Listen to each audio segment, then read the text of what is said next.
Hey, this is Coaster Chall, the ball, Bob, Bell for the box, and welcome to the first review of March 2019 from Nemesis Sub Terra Alton Towers. Now, of course, as usual, I'll be going through it through the category for the different categories. So let's get started with queue line and station atmosphere. So starting off in the queue line, then with the steel chain link fencing, very nice. Facility type atmosphere, queue screens. I think there was like a wooden border or two around the corners of the queue line. I don't know if they've been removed since then, but again, that utilises that facility type of thing. You know, and the queue line really does make the use of the queue line screens. So they were nice. They were a nice touch for it. So it gives off that phalanx operative base scenery. The station, or should I say the pre-show element, in this case, that was nice. As you're standing in there waiting to go in the lift, of course you've got the screen where phalanx operatives tell you to watch the screen, and then the queue video plays along about the Nemesis site and how the eggs have been discovered, and the security status has been leveled up to category 1, and full story for this, absolutely full story. So for queue line station atmosphere, I'm straight away going to give this a good 8 out of 10. I think it was brilliant. The queue line not itself, but the pre-show slash station area really makes up for it. Moving into theming around the ride area, so I'm talking about the drop tower section and the scare maze ending, which is still technically part of the ride. Fantastic. Absolutely loved it. The scare maze element, the actors shouting and banging on the metal cages, was a very nice touch to the ride when they added that in. So again, very, very nice touch and a very nice improvement to the ride experience. The ride itself, though, the theming around the ride, not really around the drop tower area itself, but in the middle, with the Nemesis egg, and of course the lights go off. In the original version, you drop down, then the Nemesis egg will be hatched at the bottom. In the new version, the egg is hatched, lights go off again, you drop, you're in the core, you have to escape through into the decontamination maze.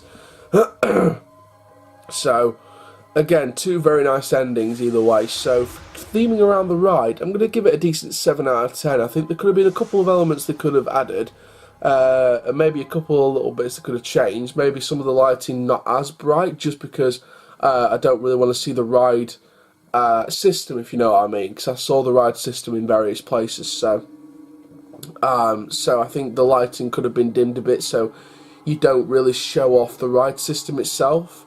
Maybe wait until everyone sat down and restrained before you sort of dim the lights, so we don't have to see the ride system throughout the ride. Obviously, you need to see it to get seated, but throughout the ride, maybe dim it a bit so you don't see the ride system and you just get indulged into the centre piece, which is the story. But 7 out of 10 for theming around the ride. The layout. So, for those of you who haven't, excuse me, for those of you who haven't done Nemesis Sub Terra, of course you can't do it now because it's closed indefinitely. Of course, which they announced last month.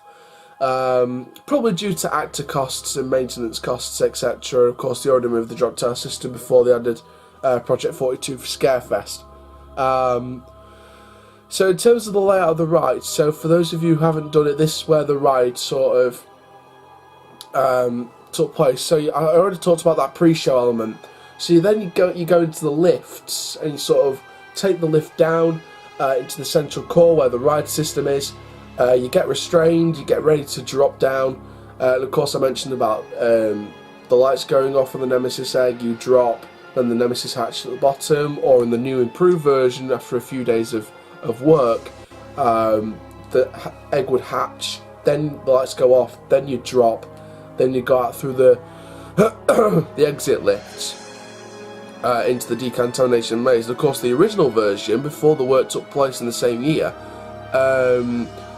when the egg was hatched at the bottom, you would exit, and you'd there'd be like a roof, the roof of the elevator like being ripped off.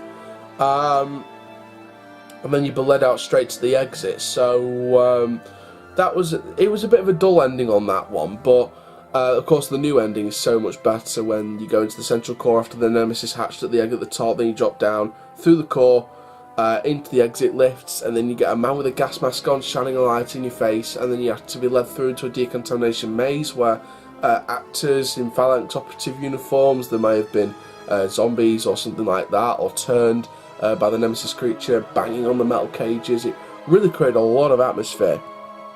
And I did manage to do both versions of Nemesis Sub Terra, and I definitely prefer the improved version from 2012 rather than the original from 2012. I think the few days work they did on it really helped. So for layout, I'm going to give it a decent 8.5 out of 10. I think it was brilliant. Overall for this attraction, then I'm going to give it 8 out of 10. I think it was one of the best start rides Alton Towers ever done. One of the best experience rides Alton Towers have ever done. It's not my favourite dark ride. I think Darren Brown's Ghost Train is really far up. And to be fair, I do need to do some thinking about these dark ride lists, because of course one of the Coaster Chall top 5 videos I hope to be releasing this month is top 5 best dark rides I've done. So Coaster Chall's top 5 best dark rides. So fingers crossed I'll get that video out this month. So I do need to think about where I'm going to place these dark rides for now. In the list, should we say. So there we go. So 8 out of 10 for Nemesis Sub Terra. That's this review then from Sub Terra. Make sure you like, comment, subscribe and click the notification bell so you never miss a video. For now, my name is Coaster Chall. Keep living the coast off my dudes, and I'll see you guys in the next video soon. Take care. Have an awesome day.